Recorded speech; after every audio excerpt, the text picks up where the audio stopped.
Hello everyone and welcome back to another video. So I saw that the new Minecraft drop is coming soon and it looks amazing. And it made me think about how far Minecraft has come, from a simple indie game to the biggest game in the world. But which of these Minecraft updates are the best? So today, I'm going to figure out which Minecraft update was the greatest of them all. So I hope you enjoy, and note that this is my opinion. I'm not including anything that came out before 1.0 Minecraft's official release. So, with all that said, let's get into it. At the bottom of the list, we have 1.20.3 Bats and Pots. All they did was change the bat. Up next is an actual update, being 1.1. This update didn't give much, but it's better than Bats and Pots. We got the spawn eggs, every 5-year-old's favorite item, but they have no use outside of creative mode. However, they did add power, punch, flame, and infinity for bows, which are all super useful. Number 28 goes to 1.10, the Frostburn update. This update added several new blocks, including the magma block, which is great, but there's no bubble columns yet, so it's useless. In addition to the husk and the stray, they also added the polar bear, a really neat mob, but it just doesn't serve any purpose. Number 27 goes to 1.15, Buzzy Bees. Not much nectar. This update added all the bee-related things. Honey, beehives, bee. But this update was also to fix most of the bugs. Overall, this update was just kind of random. I know people use honey and redstone. Everything else does nothing, but the bee adds more life to Minecraft, which is pretty nice. Next is 1.21.2, the bundle one.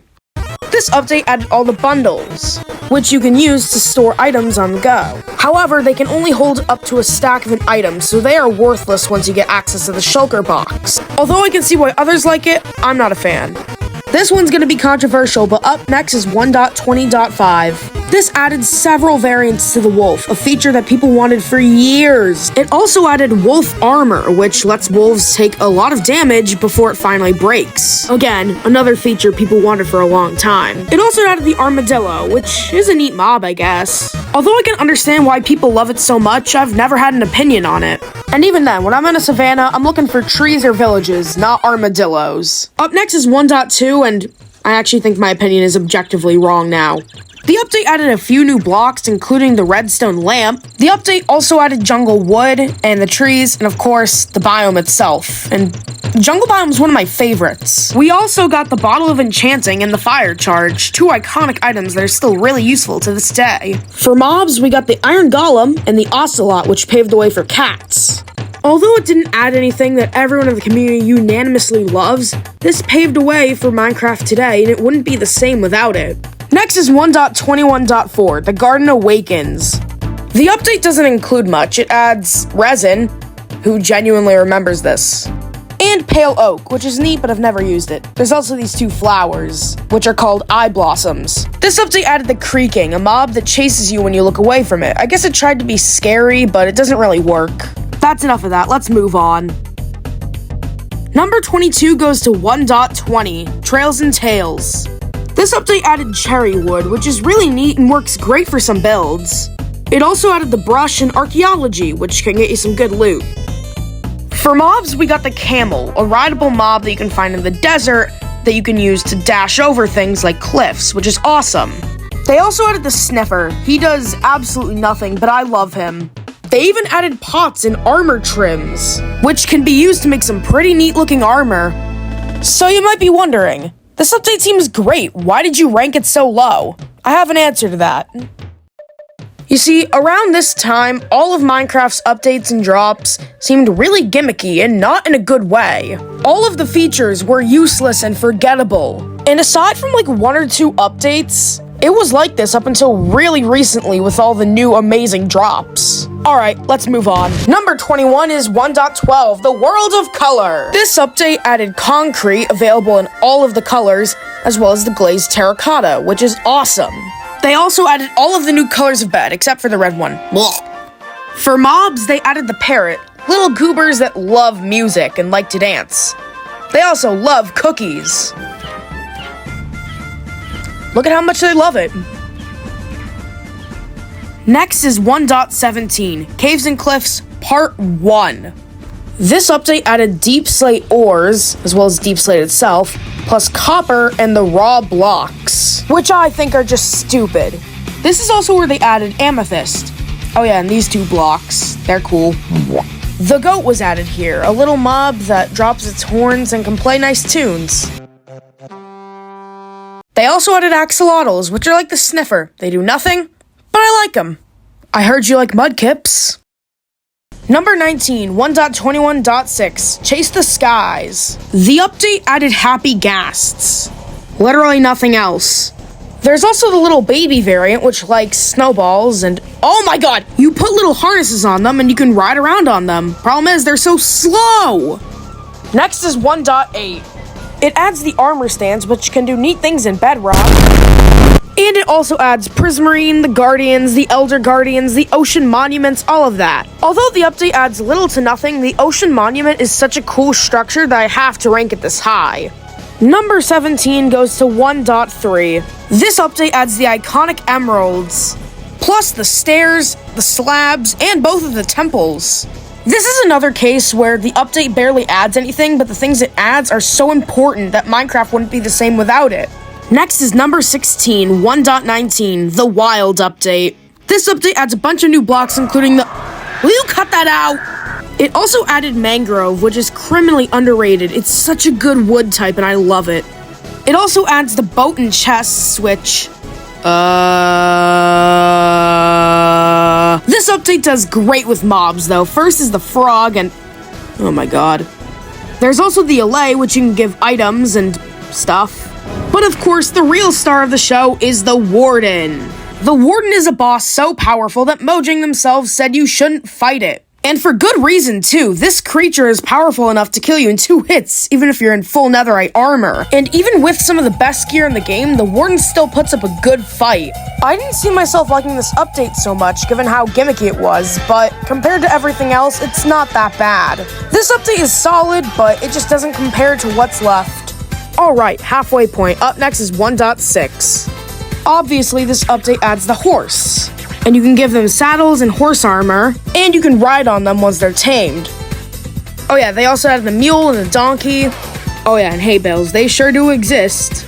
We're finally at 1.0, Minecraft's official release. So many things are added, starting with brewing, enchanting, cauldrons, and more. Tons of items, including gold nuggets, gas tiers, potions, blaze rods, eyes of ender, and netherwort, and the snow golem, the iconic villager, the blaze, and the ender dragon, which, I guess he's gone. No! Not the studio! Ah! Alright, everything's good now. Up next is 1.5, the Redstone update. This update added redstone blocks, daylight sensors, comparators, and more. It also adds quartz, a special type of ore in the nether. There's probably some other stuff I'm missing, but redstone is such a big part of Minecraft's community. Try to imagine what it would be like without Mumbo Jumbo making a giant build every, 2 weeks. Number 12 goes to 1.7, the update that changed the world. They added stained glass here, which can be put over beacons, and can make some very cool effects on your beacon, changing its color. They added 2 new wood types, the first one being acacia, and the second one being dark oak. But they also added the giant spruce tree, which is far more important. This one tree usually gives you enough wood to build a house. There's also a few new blocks, including podzol and coarse dirt, if you like that, and several types of flowers, including the tulips, the daisy, the peony, and they changed roses to poppies. Originally, I was gonna place this update at the bottom, but looking at it now, it's actually really good. It added 2 new wood types, more biomes, and made Minecraft feel more alive. It really is an update that changed the world. Before we get into the top 10, number 11 is 1.21.5. This update adds tons of new life, including leaf litter, wildflowers, cactus flowers, and more. There's also new eggs and warm and cold variants of some animals. I like this sort of direction where we're taking old things and adding a new spin on them. You'll start to notice there's a lot of them in the final 10. But I think the next drop should improve structures, mainly the temples or the igloo. That'd be nice. Some of you are going to hate me for this, but number 10 is 1.9, the combat update. The big thing here is the elytra, which lets you fly around. Whee! There's also the dragon heads, purr, chorus fruit, so many things. This is where we got all of the content in the end dimension. We still need an end update though. This is where combat got so much worse because you couldn't spam click anymore. But as a Bedrock player, I don't care about that. Oh, and I forgot about the shield. That thing's great. Number 9 is 1.11, the exploration update. First, there's the shulker boxes, the better portable storage. Yeah, you hear me, bundle? And we got the Vindicator, and it has a neat little reference. You name it Johnny, it will try to kill everything. And there's also the Evoker, which also has a neat little reference. I don't get this one though. And when you kill the Evoker, you get the coveted Totem of Undying, which is able to save you from death. And of course, there's the Vex, which, hey, where'd you guys go? Number 8 goes to the Copper Age. The main mob here is the Copper Golem. And if you put items in a copper chest, they will sort it into regular chests. So we have automatic storage now. This is where they added all of the copper gear, which is amazing for the early game, and it finally gives copper a use. This one might be recency bias, but number 7 is Mounts of Mayhem. The Spear is added here, a new type of weapon that is really good when you're going fast. But of course, the real good thing in this update is Netherite Horse Armor! The Zombie Horse is now finally obtainable in survival after being created for so many years. There's also the Zombie Camel and a new variant of the skeleton called the Parched. This update is amazing with all its new mobs and features. It might as well be a sequel to the original horse update. At number 6, we have 1.4, the Pretty Scary update. They added mob heads and, of course, the scariest things, anvils and walls! And for mobs, there's the Wither Skeleton and the Witch, the most annoying mob. And, of course, the powerful boss, oh, right, that doesn't work on Bedrock. The Wither, a powerful boss that explodes and, point is, it's a very powerful mob that is very hard to take down. Also, I found a pink sheep while recording. It's cool. And there's also amazing items like the carrots, potatoes, nether stars, and pumpkin pie. Oh, and how could I forget the beacon?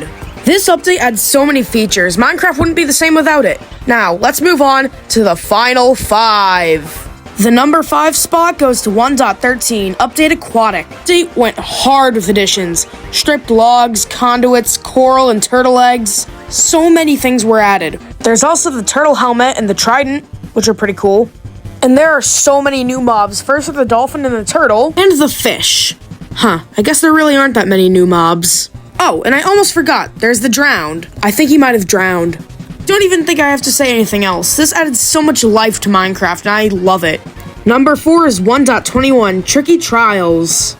The entire gimmick is being in a new structure and fighting off mobs to get keys and get some good loot. And you can get some good loot. The most notable thing here is the mace. A weapon so strong that even the warden doesn't stand a chance. And they even added 2 new mobs. The first one is the Bogged. It's just a skeleton variant. And this piece of garbage called the Breeze. At first, I didn't really like this update, but I've been playing with my friends a bit more in the trial chambers, and it's actually been a lot of fun. I hope Mojang does more stuff like this in the future. In 3rd place, we have 1.18, Caves and Cliffs Part 2. On the surface, it looks like it just adds moss, but the main feature is actually world generation. This update gave us the tallest mountains and the deepest caves.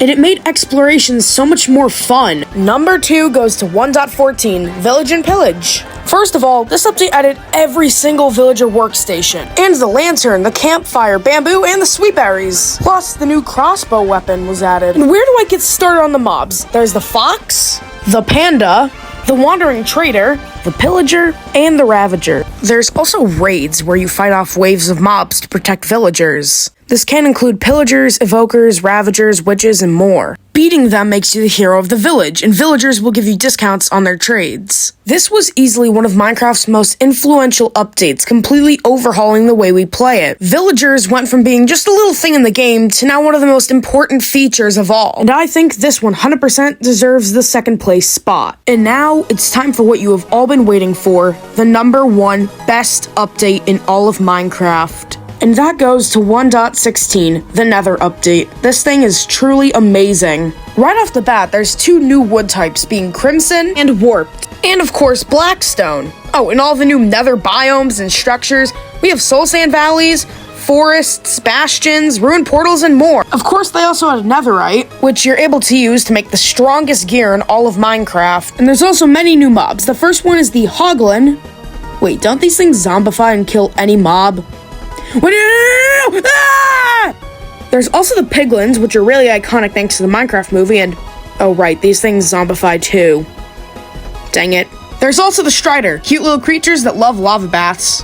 This update changed the entire nether dimension from being a stupid wasteland to one of the most vast and expansive parts of Minecraft. And as good as Caves and Cliffs and Village and Pillage are, they don't even compare to this. Hopefully soon we get an end update. I think this update 100% deserves being the best update Minecraft has ever had. Overall, Minecraft has changed so much over the years it's been around, and I'm excited to see how it will continue, with new drops and updates over time. Oh shoot, I forgot 1.21.7. Anyway, bye!